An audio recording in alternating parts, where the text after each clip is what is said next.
Aí galera, beleza? Meu amigo Mário me lançou o desafio da palavra e já digo de antemão, hein? Bem na linguagem de costume, para que você que vai querer me matar por causa desse assunto, eu sei que vai. O viver é Cristo e o morrer é lucro. Falar em lucro, parabéns para você que tem a Bíblia no celular. Vamos parar com essa palhaçada de dar lucro para bandidagem que tem há anos negociado a invendável Bíblia, sem falar de outros impactos como desmatamento e outros prejuízos mais. Abra a Bíblia aí, para depois não dizer que eu estou falando bobagem, que estou falando coisa de louco, que eu sou um herege. Muitos vão dizer que eu sou um herege. 1 Pedro 2,4: Chegando-vos para ele pedra viva, reprovada na verdade pelos homens, mas para com o Altíssimo eleita e preciosa. Vós também, como pedras vivas, sois edificados, casa espiritual e sacerdócio santo, para oferecer sacrifícios espirituais e agradáveis ao Pai por meio do Filho. Vamos repetir então? 1 Pedro 2,4: E chegando-vos para ele pedra viva, reprovado na verdade pelos homens, mas para com o Criador eleita e preciosa. Vós também, como pedras vivas, sois edificados, casa espiritual e sacerdócio santo, para oferecer sacrifícios espirituais agradáveis ao Altíssimo por meio do nosso Salvador. Vamos lá então analisar quem é a casa e o sacerdócio aqui. É aquele lugar cheio de cadeiras com palco, microfone e outras parafernálias mais? O sacerdócio aqui é quem? É alguém intitulado alguma coisa, ungido com óleo, apresentado a um conjunto de pessoas como autoridade espiritual? Os sacrifícios agradáveis ao Onipotente são aqueles financeiros, aqueles desafios financeiros que a gente vê por aí nas sinagogas? Sabe, as pessoas, por questão de interesses e status, preferiram substituir a casa espiritual por uma física e de alvenaria. Preferem edificar um título religioso dentro do seu próprio ego, rejeitando a pedra angular, como está escrito em João 1,11. Veio para os seus, mas os seus não o receberam.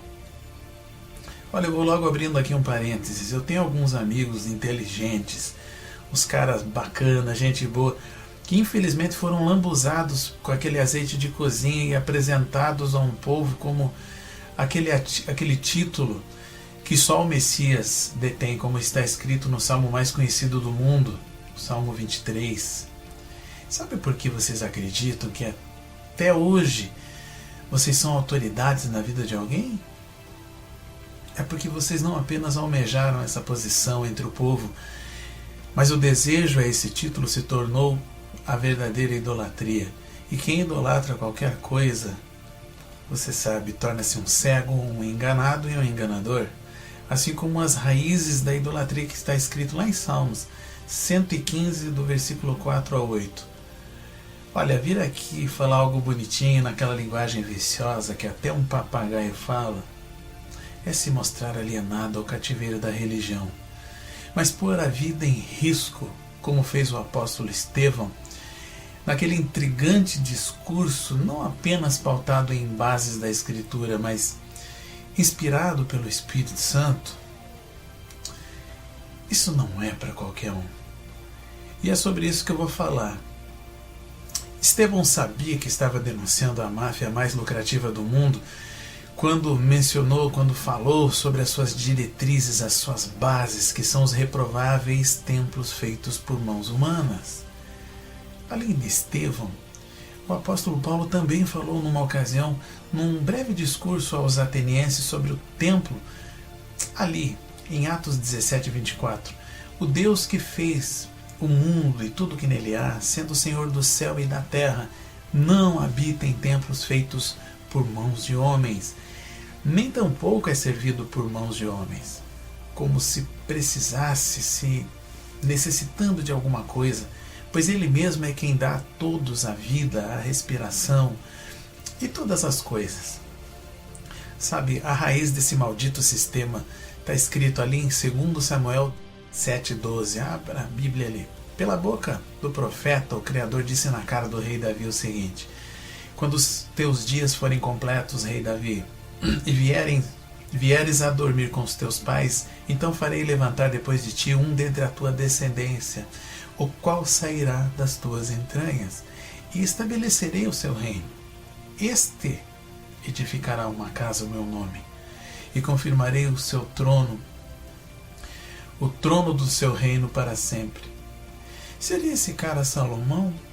Sobrou alguma coisa do reinado de Salomão confirmado até os dias de hoje?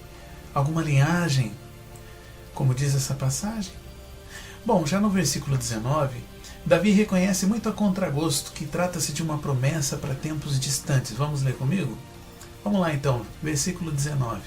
E ainda foi isso pouco aos teus olhos, Senhor Deus, senão que também falasses da casa do teu servo para tempos distantes? É isso o procedimento dos homens, ó Senhor Deus? Mas logo ali, Davi fez a besteira ao empossar o seu filho Salomão como rei. Davi correu providenciar a matéria-prima para que o templo de Salomão fosse erguido. Não foi a primeira vez que Davi fez a besteira que custasse um alto preço, e ainda dizendo ser a direção do Eterno, hein, Davi? Tem gente que até hoje acredita que foi o Onipotente que consumiu os 1000 holocaustos na inauguração do camarote de Mamon, o chamado Templo de Salomão. Mas aí você me pergunta: Silvano, onde vamos congregar? Pois a Bíblia diz que não devemos deixar de congregar como é de costume de alguns. Eu concordo com você, mas observe comigo. Quando aconteceu aquele fenômeno onde quase 120 pessoas estavam reunidas no mesmo lugar, esse lugar não era um templo. Esse lugar era um cenáculo. Anote aí para depois procurar no teu dicionário o que é um cenáculo. Mas e quando o Messias discursava no templo? Verdade, o Messias pregou raras vezes, mas pregou dentro de um templo feito por mãos de homens. Porém, o objetivo e quem aceitou a palavra foi arrancado desse cativeiro. Sabe, perguntas como essa são respondidas com outras tão sábias palavras do Mestre, quando ele se referiu ao lugar para adorar, dizendo: nem no monte, nem no templo, mas os verdadeiros adoradores adoram em espírito e em verdade. O melhor lugar para congregar é inesperadamente ali, quando você encontra aquela pessoa disposta a falar e compartilhar do verdadeiro amor do Criador. Pois quando isso acontece, você não se importa mais com lugares. Liberte-se de lugares. Preocupe-se com a prática. A prática é o que revela a essência de quem você é debaixo dos olhos do Criador, nessa sua peregrinação nesse mundo que cada dia será pior. Ou será que foi preocupado com o lugar que o Messias disse: onde estiver 2 ou mais pessoas reunidas em meu nome, ali eu estou? Quando ao tentarem chamar a atenção do Messias para a grandiosidade do templo, presta atenção, templo este construído politicamente por Herodes. O mestre disse: em 3 dias reconstrua o templo. Ele foi diretamente ao que interessa, falando sobre o verdadeiro templo e não sobre o falso templo, no qual chamaram a atenção dele sendo o de Herodes. Sabe, de Salomão para cá, templos como esse têm sido levantados com os interesses políticos, interesses da religião. Aí você me pergunta: mas se construir templo é errado, como fica aquelas belas pregações com Bíblia na mão e tudo ministrada dentro desses templos por aí? Eu te respondo com as mesmas palavras de Salmo 42:7. Um abismo chama outro abismo. Sabe, eu passei 15 anos, pelo menos 15 anos, nesse cativeiro chamado denominação evangélica. E por que eu demorei tanto tempo para enxergar as verdades e ser liberto dessas doutrinas gananciosas? A Escritura diz que só a verdade liberta e que o povo perece por falta de conhecimento. Eu fui cego, por muito tempo cego, por cativantes pregações usando a Bíblia. Porém, só quando eu tive coragem de admitir que nada dessas doutrinas políticas de funcionamento das denominações, nenhuma delas bate com a realidade da Escritura, então eu cuspi, eu vomitei fora o gosto da hipocrisia e eu fui meditar na Escritura como nunca antes, tirando, lógico, cabrestos dos olhos, assistindo materiais de excelentes pesquisadores brasileiros, pessoas humildes, tanto na área espiritual quanto na área histórica. Sabe, eu desejo a você que o Criador renove a tua mente nas tuas meditações e testifique no teu espírito as verdades que você ouviu aqui agora.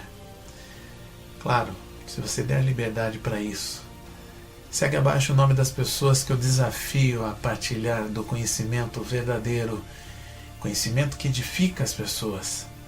Se alguém me desafiar novamente, eu vou falar sobre o jejum, que muita gente tem feito sem observar as sérias correções que o Eterno nos deixou. Um abraço para você e até mais.